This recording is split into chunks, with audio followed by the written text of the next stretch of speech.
خبر شامل کرتے ہیں چکوال سے راجہ وسیم کی اس رپورٹ میں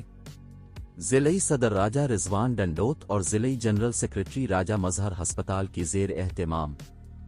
چکوال میں پیپلز پارٹی کے یوم تاسیس کی پروقار تقریب نعت خوانی راجہ فرقان اختر نے کی، جس کے مہمان خصوصی Raja Khurram Pervez divisional general secretary Rawalpindi division اور محسن حسن ملہی صدر پیپلز یوتھ آرگنائزیشن وسطی پنجاب تھے، جس میں تاسیس کا کیک کاٹا گیا۔ تقریب سے راجہ خرم پرویز جنرل سیکریٹری پی راولپنڈی ڈویژن، محسن حسن ملہی صدر پی وائی او وسطی پنجاب، انٹرنیشنل شاعر و جرنلسٹ ملک صفی الدین صفی، سابق MNA سردارز والافقار علی خان لہ، ضلعی صدر راجہ رضوان ڈنڈوت، جنرل سیکریٹری امیدوار پی 22 راجہ مظہر حسین ہسپتال، ٹکٹ ہولڈر پی 20 چودھری نوشاد علی خان ایڈوکیٹ و دیگر نے خطاب کیا۔ اس موقع پر جیالوں کی بڑی تعداد موجود تھی۔